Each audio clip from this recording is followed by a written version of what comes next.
everybody,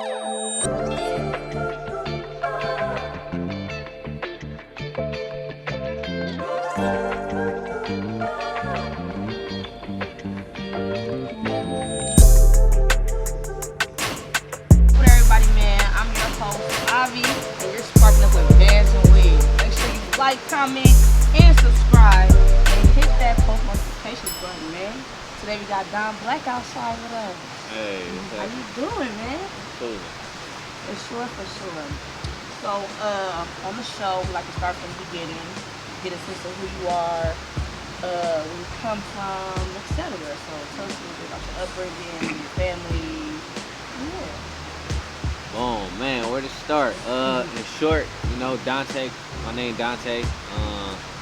I go by DonBlak, DonBlak, or you can call me Tay. I'm from Richmond, California, born and raised. Been out here my whole life. Stayed all over Richmond, but I mostly identify with North Richmond. I stayed in Parkchester, you know what I mean? Grew up on the south side, off Cutting, 15th and Cutting. But most of my family from North Richmond, grew up in North Richmond. So, you know, once you start growing into your identity as far as like, who are you, what you represent, what you're standing on, I gravitated towards that upbringing in North Richmond. So I kind of like put that on my back. And from that, you know what I mean? I guess those trials, those tribulations, and that teenage years, you start figuring out who you is and how you need to navigate. School wasn't necessarily doing it for me, so I started writing. And then from there, people saw my talent and was like, you know, you can actually do something with this. So I started writing music, started writing poetry, wrote a couple of scripts, wrote a couple of plays, started teaching. And that's pretty much who I am today. You know what I mean? That's dope. I feel like my from Richmond too.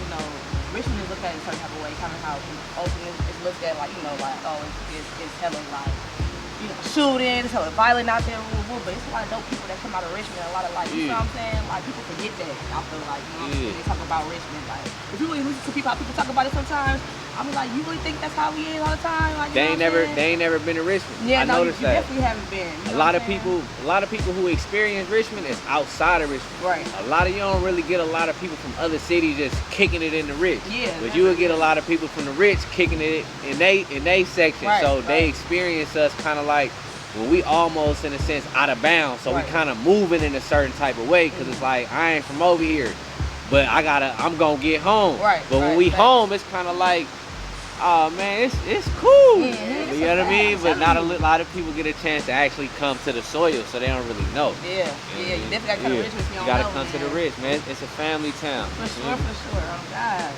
I don't know if this was on the interview. I don't quite remember, but I think you said your grandmother had 92 grandkids. Yeah, I had saw that up on an obituary, on my granny obituary. You know, when you reading through and it's like this person leave behind such and such and such and such, and I'm looking at that, I'm like damn, I only know probably like 15 of these cousins. I don't know half of these people up in here. So that's when I realized at that age, like, dang, boy, you really got a big family that's throughout the neighborhood and throughout the city. So that's what kind of made me look at my positioning as far as like, I claim this, but I know I got a family, just my granny alone, I got a family that's spread further than just this neighborhood. So I can't really look at everybody as an enemy. I gotta look at everybody assuming, this could be my cousin. You know what I mean? Or this is my auntie, or this is my great auntie. You feel me? So that's just kind of like how I started moving. Yeah, for sure. That's funny. A lot of people don't even care. Auntie or not, cousin or not. You know what I'm saying? That's dope though, for sure. I want to talk a little bit about Romeo's Bleeding. I'm pretty sure you always get questions about this, but I feel like it's important too because of where we come from, and I thought that was super big. I watched you on Sway in the Morning with Russell Simmons.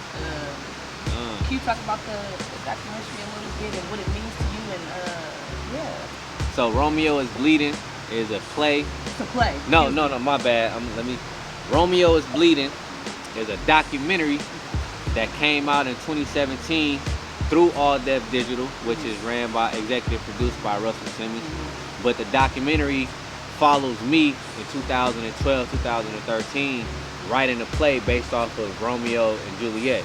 So pretty much it was just like, in 2008, I started I co-founded a writing group called Raw Talent based out of this after-school program that I was a student in. It's a college prep program that was preparing students to go to college, but at that time my mind wasn't ready to go that far.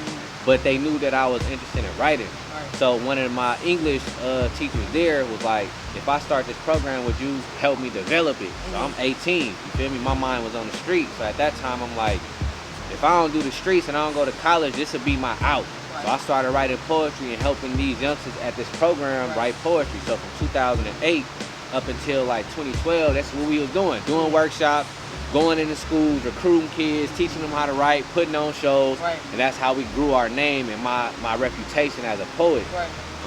While doing one of our shows, another mentor of mine who was helping us do the show was like, he saw this balcony at the it's a center called the East Bay Center for the Performing Arts over there on 11th and McDonald.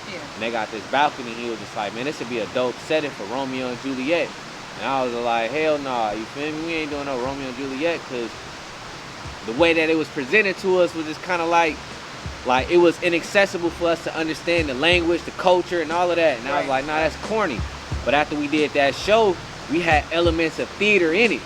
But it was based on like us being in prison. So we dressed up as like prisoners and stuff like that. And it was kind of theatrical, but it was poetry. And then, long story short, so they was just like, what's y'all next show gonna be? So it was like, dang, well, if we was to go bigger, it would have to be a play. If we was to do a play, Romeo and Juliet would probably be dope. So I looked into it and I'm like, it's pretty much two sides funking with each other and two kids fall in love. And I'm like, well, I'm from North and most of my students that I work with from Central and South Side, boom, that's the story. Our cousins and family members funking with each other, but we was able to come together through the love of art and poetry. I'm like, all right, we could do it. So I got to put my real life into this story. So once I decided to do that, the person who I was working with, her cousin was a filmmaker and a student, and he just started getting his chops. So he was like, I would love to come up and just capture like what y'all doing. When he came, you know what I mean? The Chevron refinery had caught fire. He getting the Lord, what's that? So we telling him about that, the history of Richmond, the Great Migration, and why we funking and da-da-da-da. And he was like, man, we need to film this. This need to be told. So long story short, Romeo's Bleeding is following us in 6 months of telling this story of how Richmond is at odds with each other, but the power of poetry and the art and how we can foresee us coming together if we just understand that we represent the same thing, but we just going against each other. We more powerful if we come together. Now everybody ain't gonna want to do that, but I at least have to put it out there, you know what I mean? So Tay's Harmony is the play, Romeo is Bleeding is a documentary of us putting on the play. Okay. So how did Krystina get involved? Pretty much. So we did the play 2013. The documentary was done probably like 2014. And you know, what I learned is once a film is done, you try to get it into film festivals. Because at these big film festivals is where a lot of producers and certain people come and watch films. And if they like it, and you ain't got a distribution, they'll pick up on it. Well, we wasn't able to win in the big film festival or even get accepted. So we did a bunch of small film festivals. And then that kind of like built the reputation from going from here to Chicago, here to Atlanta, here to LA, here to there. And then I think they were just like, well, it's a few producers who fall under the category of what we have that may be interested. And they told me like, we thinking about reaching out to Russ. I'm like, all right, that's cool. He like poetry. And I think the producers had reached out to his assistant, or he saw a trailer and reached out. I can't remember which it was, but he saw it. He said based off the trailer, he wanted like, I need to watch the whole movie. And then once he watched it, he said he had one of his partners he grew up with that was just like his Muslim brother, went to the pen hard. He said he had this other dude who was kind of like soft and timid. He said both of them was up in there crying at the end of the movie. He said, so if you can reach somebody like this and like that, then this is a hit. So he reached out and was like, I want to be able to help push it further. And he signed on to it. And that's pretty much allowed it to get access to the Netflix situation. Pretty much allowed it to get, that was really it. And just to be able to get on Sway, you know what I mean? And all of those other like promotional opportunities to be able to get in front of certain people and tell the world about the documentary. So that's pretty much how he got involved. It was kind of like quick and easy. Like, he didn't really do nothing to change it neither. He left it as it is. That's love too. A lot of people, want to change things and add things to it, you know what I'm If saying? anything, he asked to add 2 clips inside of it, which we already had. It was kind of like the archaic visuals of, if you watch the documentary, you'll see us talking about the history of North Richmond, and you'll see like some kids riding on a bike. He asked if we had any archaic footage, and you go back to the 60s and you see some kids riding on a bike. And then it was footage of us standing in front of the store. Then it was some archaic footage of people standing in front of the store. So it's just like those 2 clips made that scene even more like, ugh. Like the 60s riding on the bike, and then now 2012 and standing in front of the store, and then some other like black and white, some youngsters standing in front of the store, just like, that was it. Other than that, he left it alone. That's what's up. Did that make you want to do other documentaries, like make you create some more, and stuff like that? I've been wanting to do documentaries since I was 18. I had did like a short documentary. Once I graduated high school, I had went to a 4-day art institute in San Francisco. Art Institute, they had like a 4-day like filmmaking class. And I ain't know nothing about cameras, but they taught us how to work with the camera and stuff like that. If you know anything about San Francisco, downtown area, it's a lot of like poverty. People kind of like psyched out. So I wanted to do my documentary based on them. So I'm walking around talking to the homeless, talking to those who people are scared to talk to. I'm talking to them, they telling me their stories, some OGs singing to me. So I captured that, and then I taught myself, because and they wasn't really trying to help me edit it. Everybody doing their own thing. I'm like, bro, how you do this? So I'm learning how to edit it. So I edited a little video, and from that moment I knew I had the ability to go talk to people. I understood people. I knew what questions to ask them. They was vulnerable with me. So at 18, I knew I want to make a documentary. And filmmaking, I already wanted to do that when I was like 16, 17. I wrote my first movie just when I was in like 10th grade, 11th grade. I sat down and wrote a movie script. I still got it. You know what I mean? So this documentary made me look at how easy it actually is to do it and get it big, because I didn't even try to turn this play into a documentary. It was really just on some, like, my city funking with each other, and I want to feel like I want to address it in a way that I know how to do it. I did it. Somebody asked to film it. They filmed it. Somebody said, I'm going to send this to Russell Simmons. He liked it, and then boom, Netflix picked it up. It was really like that simple. So I'm like, damn, I could have been doing this. You know what I mean? If I knew how simple it was, I could have. I got hella ideas. You know what I mean? Incredible things to tell itself. Exactly. Yeah. I want to talk about your new poetry book. It's called Psalms, right? Psalms, yeah. Psalms, inspired by the text in the Hebrew Bible.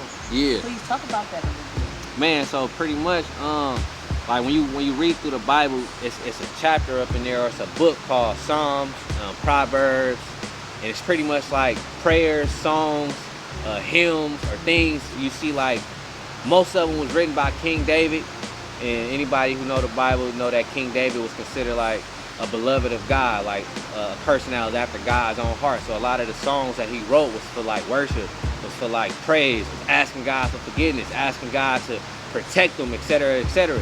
And when I look at reading those, I can't help but to see us in the Bible. You know what I mean? When you read the Exodus story and slavery, when you read like the apple, like Israel considered the apple of God's eye, his chosen people, the leader of all of the nations, I'm like, dang, that's talking about black people. Like, who else lead people in worship or in song better than us? Like, we the most influential through songs. So I'm like, damn, but a lot of our songs is not talking about praising God or community. It's talking about killing each other. So what I did was I said, okay, I'm gonna take our Psalms today. I took song titles from popular music and black culture, and I wrote them down, and then I rearranged song titles to flow like a poem. So when you read it, it's pretty much, the book is a playlist of like Negro spirituals to trap songs. You know what I mean? So I look at Rod Wave and be like, all right, I like this song title, this song title, this song title. I'll write them down, and then I'll rearrange it and then tell a story. You know what I mean? So if you know Rod Wave work, you will look at that and be like, oh, this is Rod Wave songs. But if you don't know this person, like Anita Baker or a Negro spiritual from Mahalia Jackson, then you could just still receive it like a regular story. So that's why I called it Psalms, just talking about like how we fell away from our role as the leaders and influential people of the world, and how we kind of like, it's kind of like we both. We a blessing and we a curse. We can teach you how to do all of the dances, but then we kind of like is the laughing stock of the world. So this book shows like, all right, I acknowledge that power, and I'm trying to break away and use my songs or my words as a form of like recorrecting or redirecting and correcting the errors, you know what I mean, where we at today. So Psalms was just like, I'm gonna just call it that, you know what I mean? That's actually a dope idea. I actually love that. It does make sense. Where can they purchase this? Where can they buy it? You can get the book through me. It was gonna be on Amazon, but I chose to go with a small book publishing out of Oakland called F&M Publishing. So you can hit me on my DM on my Instagram, DonBlak, DonBlak. Hit me on my DM. It's a link in my bio. You can go through the link, or you can hit me directly. I'll mail it to you, or I'll pull up on you. Right. Okay. Hey, make sure you go get that, man. I know I am. Hello. So the Heroes to Negroes documentary. Did you watch it? I had watched it. I watched like a chunk of it like a couple of years ago, like 2018. Right. And it was just like, it was a lot of information. Okay, so how do you feel about it? You know how everybody else took it, but about that book? Yeah, about it. Like I say that book is for like for those who love research, and for those who need I need physical proof and evidence.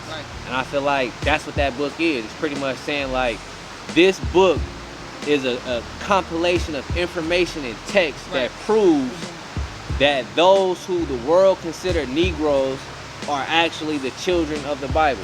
So Hebrew means, what's the Hebraic term for Hebrew? It means to cross over. So the Hebrews that come from the Bible, it's a bloodline that you can trace when you read the Bible from Adam, considered the first person that God created. Through his bloodline, the righteous seed, comes Eber. And Eber means Hebrew, and he is the father of Abraham, Isaac, Jacob. Jacob's name was changed to Israel, and Israel received the promises of God to be his chosen people on earth. That if you do what I ask you to do, you will be blessed. If you don't do it, then you will be cursed. And when you look at the blessings and the curses, those things that's written in that text in the Bible fit black people to the T. So Hebrews to Negroes is pretty much saying we went from being identified as Hebrews to now called Negroes, and this is the text that show you based off scripture and based off archaeological finds and other texts that proves the world powers know exactly who you are.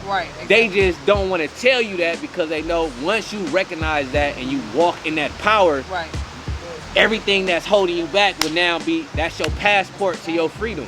So that's how I look at it. So reading that text, it may be overwhelming for a lot of people if you have no care for understanding the Bible. But I feel like those who may be curious, it's a lot of information up in there. But for me, I just go straight to the scriptures. You know what I'm saying? It's just like, So why do you think Kyrie Irving was so like, you know, they hated him for it? Like a lot of the people, like he was getting in trouble. Like, it depends on who you talking about, because everybody got their own vantage point. You feel me? Like those in the media or the news, they are ran by the Jewish entities. And the Jewish entities pretty much converted over to the Hebrew culture. So if they're pretending to be you and you call them out on it, of course they're gonna be upset. So that's why they were mad. That's pretty much like, I didn't understand because I didn't read it or watch the documentary, but I was like, let me ask you about it so I can go speak for myself. Yeah, I ain't even gotta watch the whole I watched a little bit more of it just because it's like everybody talking about it, and then there was this little group online who was like, we finna watch it, and just everybody chime in. I said, you know what, I'm gonna watch a little bit of it just so I can participate in the conversation where they at. You know what I mean? And I had the same thing. A lot of people don't understand it because they don't have no understanding of like the Bible. Whether you believe it's real or not, I say until you read it, you can't really cast no opinions, because you now going based off of what somebody else said. So I looked at it like, oh, those who are mostly upset is the Jewish entity, because they are pretending to be a people who they are not. And watching a link that shows you they are not the people will discredit every other established like puzzle piece that they have on our oppression. You know what I'm saying? So that's that. Then you have those who attacking him because they get paid by the Jewish entities, the music companies, the news, basketball teams, sports. All of these things are ran or owned by that entity. Right. So makes sense. That makes sense too. You know how they do it. Come on, man. You're married, right? Yeah, how you know that? Cause I be doing my research. She's a doula, right? Am I right? Nah. No, she's not a doula. Who's a doula? Cause I seen something. Please. So how that happened is, one of my sisters, which is also her sister, had a baby. Okay. Had a baby at home. The person who was supposed to come there and help wasn't able to make it in time. Oh wow. So my partner was there, and because she just that, you know what I mean? She stand up like that, was like, boom, we finna deliver this baby, I'ma catch it. Right. And then boom, caught the baby and was just there. Right. You know what I mean? So she was just there. Right. And then that was put on on they platform, and somebody else that's in LA was like, man, I'm finna have a baby, I need some help. So we drove down there, and they boom stepped up and we finna help you do this thing. Right. So they not necessarily like moving like that, but I feel like the Most High work through His people, right? And that's the whole point. When you walk, understanding the power of who you is, like there really is no stumbling blocks. You feel me? And just them being able to have that faith, you can have a home birth and deliver a healthy baby. You feel me? When the Most High with you, but yeah, she ain't no doula or nothing like that. But how do you enjoy being married? What does marriage mean to you, and why did you do it? Marriage means to me is just a commitment. It's like whether you know it or not, like your words is like a contract that you bind your soul to somebody. That's why when somebody say like my word is my bond. Right. You feel me? So when you say something, that's a contract. Right. If I tell you I'm gonna be here at 2 o'clock and I don't, then what does that mean? Right. I was not committed to you. So I feel like if I'm committing myself to this person, whether in word or in action and in deed, then that is a contract. And marriage ain't nothing but a contract. It's a commitment mostly to the Most High. Because it's like when you speak your words, it say you reap what you sow. Right. And our words is like seeds. Right. So when you put that word out there, it gotta come back, you feel me, sevenfold. Right. So I look at it like if I'm in any relationship with anybody, my words is a contract to you. So if I say I love you, what does love mean? Love is an action word. It means I gotta show up. I gotta do certain things. I gotta sacrifice. So I'm like, whether I say I'm married or not, as a community, the way the world is designed, you are always in contract. So why be afraid of being in contract with this person who you gonna be with anyways? You know what I mean? So it's just like, I look at it like, how I treat you is how I treat God. You feel me? And if I'm God in the flesh and you God in the flesh and us coming together, that's an experience of like the power of God, of creativity. Because what comes together is a child from that, and that's a form of, you know what I mean, the ultimate form of creation is to be able to come together and do that. So I was just like, you know what I mean, ain't nothing to really be afraid of, and I love this person love me, and God gonna work through that. You know what I mean? He love to work through unison. Where two or more are gathered in my name, I am present. You know what I mean? Yeah. So it's like, let's do it. And I feel like overall it's been a blessing. It's been a blessing. It's been recent. You know what I mean? This is like back in December, so it's like it's still fresh. But I could really tell the difference. You know what I mean? Spiritually, I can feel and tell the difference. How I see this person, how I treat this person, how I'm even moving as an individual, just feeling like, all right, you know what I mean? Yeah, so it feels good. Yeah, I like how you explained it too. That makes a whole lot of sense. Why? Because when you ask people why they get married, they all have different reasons. But when you explained it, it really made sense. Like we all do have commitments to everybody with our words. Like that's a fact. Yeah. Okay. Don't do that on the podcast. I want to talk about you being plant-based. Okay, so I was vegetarian for a while, but the thing was the cooking that messed me up. Like I wasn't cooking the right things, so I didn't know what to cook. So what are some recommendations, and why did you go plant-based? I say plant-based is like the purest form. Like when you look at like where we at, you see how this tree been here for so long, and if it was able to produce fruit, the intelligence of that tree will manifest itself in that fruit. And when you eat that, then you gain those minerals and those resources that's not been touched by human hands. So if God created that, the sun, the water, and the earth, and I came from the earth, me eating directly from the earth is me being in touch with nature and God at the same time. And that intelligence go into your bloodstream. And you able to cure yourself from illnesses. You able to think clearly. You able to move exactly in tune with nature when you consuming nature. So it's just like a logical, scientific, spiritual, like, duh. Like, you know what I mean? Like, if I'm pulling from this water, and if my body is 70% water, why wouldn't I get it from the most natural place? Why would I need soda when I can go drink some water? You feel me? Fruit is water-based food. You know what I mean? It's natural sugar. So why not eat that for energy? You know what I mean?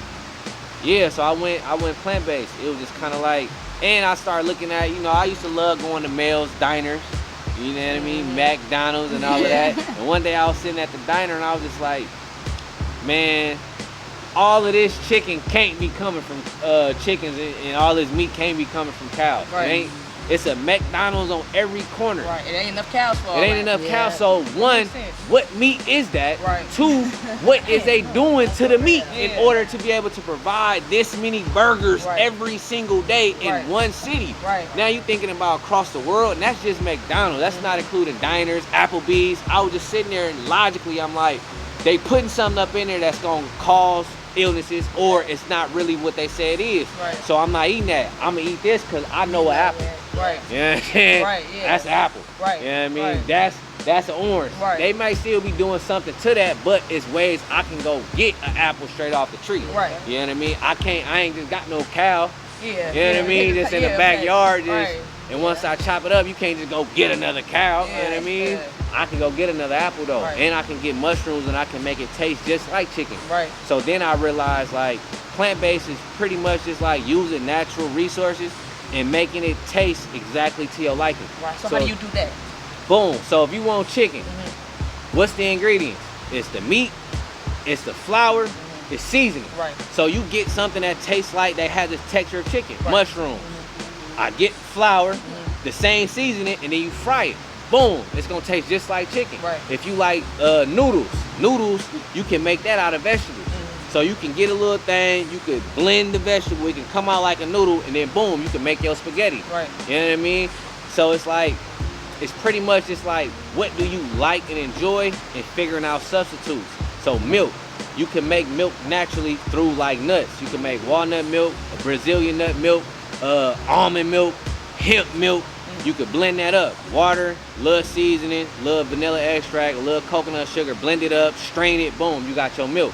So you can put that into your flour, boom, boom. You can make your pancakes, or you can make your biscuits, or you can make your cheese taste like that. You just get a nut, blend it, make it really cheesy with the lion's mane, then you blend it, boom. Then you get some flour, cut it up, fry it, you got nachos. You got your cheese, you got your nachos, you get walnuts, you blend that up, season it, it tastes like ground turkey. You put that over there with some olives, you got your nachos. Or you can have lasagna, or you can have your tacos. So it's just like, damn, so whatever it is you like to eat, why not do it? You figure out, damn, with just one vegetable, I can make 5 different meals. With just mushrooms, with just walnuts, with just, then it's like, all right, and it's cheaper. You feel me? I can go get mushrooms like that for $10, and I can make 5 different meals throughout the week. You know what I mean? So it is a laziness. We don't want to sit back and cook all that. That's a fact. Like, nah, you definitely have to. It's all about your texture and taste. You feel me? If you want cornbread, you know how to make it taste like cornbread. If you want pancakes, whatever it is that you want, it's a natural way you can make it, and it's gonna taste better because it's gonna be more fresh. It's gonna taste way better. It's not gonna have hella chemicals. It ain't gonna be processed. It tastes way better. Yeah, I bet it does, man. And just being healthy just feels good. Like, when I was looking at Dr. Sebi and how he was older, but he jumping up on his knees, you know what I'm saying? But he can do all that, you know what I'm saying? Because he's eating so good. Yeah, that's super. We definitely got to try doing plant-based. For sure. So with holistic healing, would you say that you don't? I know you don't. The plant-based, you say all this. Like, do you not take like pills or certain stuff like that? I do herbs. Yeah, okay, herbs. I do herbs. Like yeah. Could you recommend any herbs that help some people with inflammatory or anything like Man, that? I say one everybody is familiar with is like sea moss. You hear that a lot. Yeah. But you know, some sea moss don't really be cool because it be like man-made sea moss. But generally speaking, look into like sea moss, burdock, root, and bladderwrack. Those three components is compatible with 102 minerals or 109 minerals that the body needs. You feel me? So I say that. I also say it's a root, not a root, but it's an herb called juniper berry. Yeah, so that helps like detox your kidneys. With a lot of us, what I'm going through right now is like detoxing my kidneys. Realizing like a lot of our mucus or inflammatory like causes that we have in the body comes from a buildup of toxins in the blood that our lymphatic system is not able to drain out because our kidneys is clogged, because the kidneys processes the blood. So the lymphatic system grabs all of the dirt from the blood, from the kidneys, boom, and take it to be filtered. But if your lymphatic is clogged up and your kidneys not filtering, a lot of that waste stay in your body, and that's where you get bloated, you get gout, you get a lot of your back pains, you get puffy eyes, you get all of that type of stuff lead to heart failure because you got a lot of congestion around your lungs. Now you can't breathe because it's a lot of mucus, built up mucus in the body. Because the mucus ain't able to get it out. So taking like juniper berry, taking like burdock root, taking it's a few different herbs, but I say, yeah, all you gotta do is just eat water-based foods and then take the herbs to help detox, and then you'll be straight. And you'll realize you don't really need that much food. That's what I heard too. You really don't. That place, what's the place in Richmond, the holistic place? Naturally Herb? Yes, I had went there. He was telling me that like he don't even eat a lot like all day, you know what I'm saying? Because he don't need to. He's fulfilled, like, you know what I'm saying? Like, and that made me want to do it, but then I got caught up eating some chicken, eating some food. Like, they got a plate up there right now. They got a plate up there right now. I just came from there. They cooking right now. They got some noodles and some fried mushrooms. Bussin'. Okay, I'm definitely bussin'. Plate, man. Sure. But yeah, when you just take a little bit of sea moss, you'll be straight half the day. I promise you. I'm not even over exaggerating. I'm not selling no sea moss, so it ain't no benefit for me to say it. But when you just take a little bit, because it has the minerals that your body is looking for. And once you feed the cells in your body is like, oh, I'm good. You know what I mean? I don't really need nothing else. You know what I mean? So you buy that there, right? Yeah, you will have a lot of energy. You will be able to think clearly. You won't be tired. You don't need no energy drink, none of that. You just, boom, take your herb and you good for the day. Because I really feeding them, what is it called? Those things that's in your body. Parasites. Yeah, you feeding that. That's what it is. Yeah. Because they crave like the savory and the sweet. Stuff. Yeah. Okay. Man, it's a lot. It's a lot. Okay, so the meaning of grand rising, I always want to see. I know people say don't say good morning, and I wanted to know why we shouldn't say good morning. The word morning means to be in mourning. You know what I mean? It's like to be sad. You know what I mean? So to some extent, it's like we are living in a sad state. A lot of our people is dead spiritually, dead mentally, and we experience a lot of death on a regular. So I feel like when we say like, man, good morning, it's like, I feel like now, as of recently, I just thought about this like 2-3 days ago. Like if I did say good morning, it could just be like, man, we already mourning. We've been in a period of mourning since we got to this land, since we had interactions with these foreigners. So we've been mourning, but we know how to make it good. We know how to make it celebratory. So if you say good morning, saying it with that intention of like, man, I know you going through it, but man, hey, we here though. You feel me? Good morning, bro. Like, or you could say grand rising too, to say like, hey, you feel me? You here. It's a great day. It's a great day to be alive. So I feel like it's really about your intention. It's the words that you say, but it's your energy that gives it power. You feel me? So if I look at you like, man, good morning, I'm not saying it passive like, oh, good morning, but I'm like, hey, good morning. You feel me? Like, I see you. You know what I mean? I know it's hard, but hey, you here though. You alive. Let's get it. You know what I mean? So if you say good morning or grand rising, really mean it, and don't just say it to be grand rising. Queen. You know what I mean? Nah. Like, nah, bro. Like, hey, it's a good morning today. You know what I mean? It's a grand rising. I know what happened, but hey, we gotta get it. The sun woke up and it's shining on the good and the bad. So it don't have no indifference. So you gotta wake up too, like, all right, you know what I mean? Let's get it. Right. Are y'all gonna have any more live performances? I seen y'all in front of the house doing like a live performance. Y'all gonna do that, some more of that? Oh yeah, I want to. I've been cooking. I've been working on this poetry. I want to get back into my music. I started off rapping, but then I started doing the poetry. So I'm like, everybody rapping, but everybody ain't doing poetry. And I feel like my poetry would just set me apart a little bit. So I've been really practicing that. But then my cuz hit me like 2 weeks ago and it's like, bro, you need to rap. Yeah. You know what I'm saying? Like, we need to hear something good too. That just good vibrations, man. I the low energy we have, you know what I'm saying? So I plan on it, especially the sun finna be coming out spring, summer. So I'm working on getting the poetry in the music. I want to combine it. That's what I want to do. That's dope. That's my goal. Nobody doing that right now either. Exactly. Definitely gonna set you apart. Exactly. I want to do the poetry by itself, the music by itself, and then combine it. So when you come to see me, it's gonna be like, I don't know, and I act a little bit too. So you don't know what you gonna get. When you come see me, I might jump into a character in the middle of the show. You like, boy, he going different for sure. He tripping. That boy turned into a homeless dude out of nowhere. He just started going. Right. For sure. We see your locks are super long. What does your hair mean for you? Longevity. A symbol of that I'm identical to the earth. When you see that tree and you just see like its roots and you look at its branches, some break and some is holding on sturdy. You feel me? I done lost a lot of my hair should be longer, but not taking care of my mind and my body, get brittle ends and they break off. So you feel me? I was down here in like 2017 and then like 2018 my fronts was up here again. So now that they back, you feel me? So it just mean like trials, tribulations. It mean growth. It mean like shedding of the old, becoming the new. It just mean like you done went through a lot. Sometimes I look at it like, man, this is a representation of all of my loved ones. Each individual lock could represent an ancestor or a passed on, somebody that passed on that's living through you. You know what I mean? Type thing. So it just mean that, just culture. Also a defiance to our American beauty standard. You know what I mean? When I was growing up, they told me I had to wear my locks to the back. You gotta shave your face. You got nah, bro. I ain't trying to fit in. I don't want to fit a European beauty standard. I want when you see me to be afraid. If that's what you feel.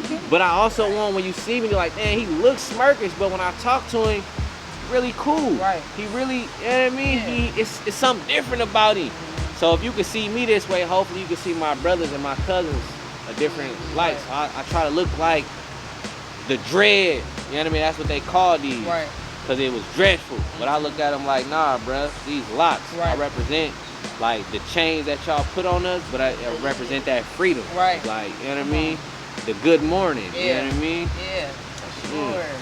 So where can we watch you, man? Where can we see you do your poetry and music? Where can we see you? Right now, just on my Instagram. I'm about to start doing my YouTube. I'm about to start performing and popping out more. I got a performance on this Saturday. It's gonna be at the Multicultural Center right there off, what was that? The Old Girls Club up in Richmond, off McDonald. I know what you're talking about. Then I'm performing in the city at the Bayview Opera House Theater on the 22nd.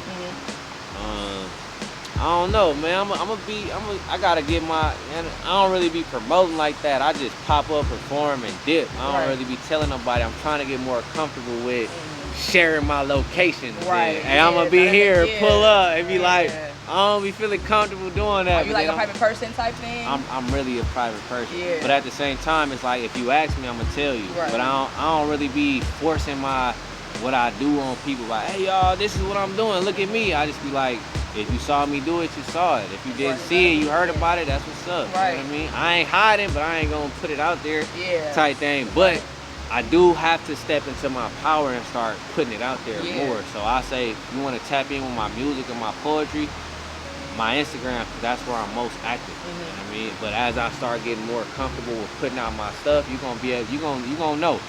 But I want it to be the talk of the town where you're like, bruh out here going crazy. Man, bro, you gotta pull up.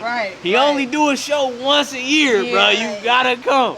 This the one. You gotta come. You know what I'm saying? That's what I wanna. I don't wanna do 1,000 shows in a year. I wanna be able to say, every 3 months I got a special. show. Yeah. It's special, and everything else is gonna be personal. I want people to invite me to a particular place. Right. I come do my thing. Right. But my shows, you know when it's gonna be. Right. It's like, bruh, Yeah.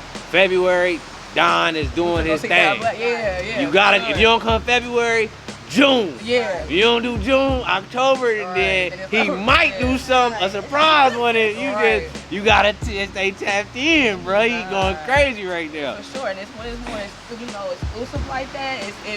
It becomes bigger too, for sure.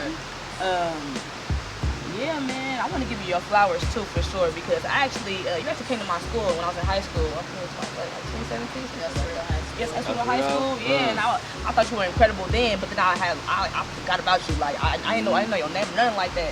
Then randomly I found you. I'm like, man, bro, I went up there. You feel me? Going crazy. Like, yeah, you're super dope, man. Yeah, I love seeing somebody from Richmond. I don't care what side you're from. I'm from the South. That don't matter. Like, I love seeing my black people win. You feel what I'm saying? Like, super dope. Like, and not you know what I'm saying? And if you're gonna be in the streets, that's them. But I love seeing, you know what I'm saying? Like, it's love, bro. Like, you're super dope.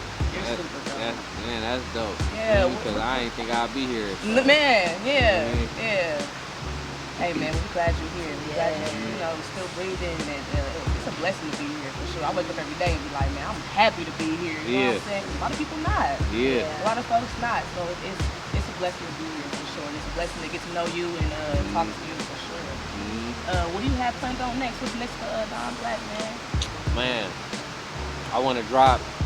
I got a few more books I want to drop. Poetry. I want to drop a non-fiction book that kind of like story based in Richmond.